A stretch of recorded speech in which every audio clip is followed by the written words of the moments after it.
Jerkbaits excel on the paws. What's up, guys? Nick the Informative Fisherman here on behalf of Lucky Tackle Box today. I'm gonna be out policing these waters, and I'm gonna do it with Dynamic Lures HD XXL jerkbait. Now let's break this bad boy down. All right, let's get started off with rigging. Now when I'm fishing a jerkbait, it really depends on how heavy of line I'm gonna go for the fishery.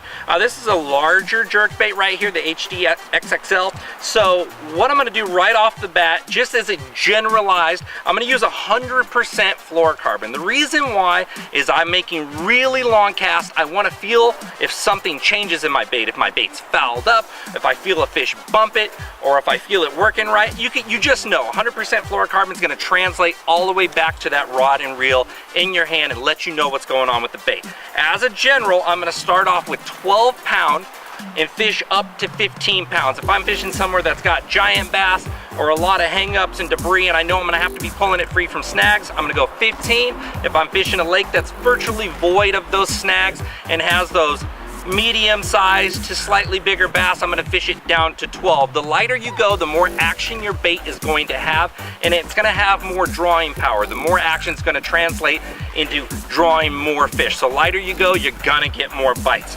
I'm gonna fish it on a relatively large rod. I'm fishing it on a medium heavy, that's the power class, but I'm fishing it on a moderate taper. This rod will bend all the way back in the middle. The reason for that is a jerkbait has treble hooks. You have 6 points total with 2 treble hooks. That means not any individual hook on there is too large. So you're not gonna get a super deep hook set. So you need a rod with some cushion that's not going to rip those hooks free and allow you to fish that lighter line comfortably. If you have a big, stiff, extra fast action rod and you gotta set the hook, nothing's gonna give and something is gonna break or you're gonna rip those hooks free.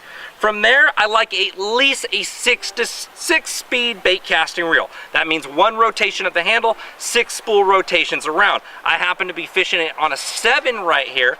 The reason for that is I'm making long casts. If I see something happen up here, I want to get that bait out quick and launch to that spot where I've seen some activity. So I'm fishing that 100% fluorocarbon, medium heavy rod and a moderate action bending almost in the middle of the rod, and I like a longer rod, a 7 to a 7'6". What that's going to do is allow me to make those bigger, longer casts out there so I can cover more water. Okay, let's talk about a retrieval when it comes to a jerkbait. Now you can troll these, you can just reel them in progressively and they have a really nice action to them, but when it comes to bass fishing in regards to a jerkbait, it's a jerk pause, a jerk pause, and the pattern of your jerking and pausing is simply referred to as your retrieval cadence. Your cadence is your pattern. A standard pattern when it comes to a jerkbait is a jerk once, then jerk twice, and then a jerk 1, 2, 3, and on the pause is where a jerkbait has a ton of drawing power. Jerkbaits excel in that cleaner, colder water. That doesn't mean you can't fish them in dirty water. Sometimes you need more rattles or to rip it even harder to let them feel it in that dirty water, but they tend to excel in that colder, cleaner water on the pause. On the pause, they have their drawing power. They jerk, stop, and they suspend. This is a suspender, but you can adjust this particular bait by adding weights to go float or adding weights to get it to sink. But if you put just the right amount in there, it will also suspend, which makes this bait extremely versatile. Now the HD XXL here is roughly 4 3/4 inches long. It's 5/7 of an ounce, and it can dive anywhere from 1 to 4 foot deep.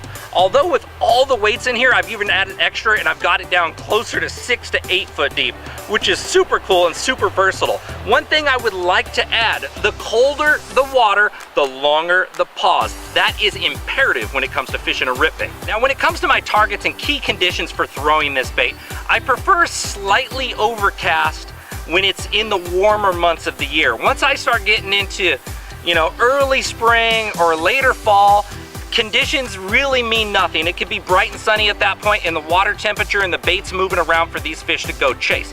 In the summer months, I like those overcast days, early in the mornings, later in the evening, where those fish are more willing to get out there and chase that bait down and are less hunkered down, hiding in the cover and structure to ambush fish that get close. But I like to make long casts and cover a lot of water, so those low light conditions are key. Early spring, fall, Don't worry, any conditions are absolutely great for the jerkbait at that point. The targets I like to throw to are main lake points, early in the year and in the summer, the main lake points. Now, you don't want to park your boat on the outside of a point and cast up to it. You want to come up alongside of that point and cast out to the point and bring it back down. A lot of the time when fish are on points, they're schooling, and you don't want to drag a school out away from that point because sometimes they'll scatter. If you're in next to the point and cast out to the tip and bring them up shallow, a lot of the time that school is going to stay there for you and you can catch more than one fish. When it comes to the fall, I like to go into the creek channels and parallel the banks with jerkbaits. Nice shallow one up there, looks like a shad, they're gonna come get it. Alongside boat docks can also be fantastic in the fall to target those bass that are suspended under those boat docks, and that technique also works substantially well early in the spring for those pre-spawners. So what makes the HD XXL jerkbait so unique compared to other baits is the cool internal chamber that they have on the back. You can pop that open and add or subtract the BBs that they include in the box there for you, allowing you to change the depth or change the noise of your bait, which is really, really unique. Thanks for watching, guys. I'm Nick the Informative Fisherman. If you like this video, make sure to subscribe to the Lucky Tackle Box channel. Check out any of these videos below to see videos that Travis has done or I've done and learn a little bit more about these baits. We absolutely appreciate you watching, and we'll see you next time. Bye, Mom.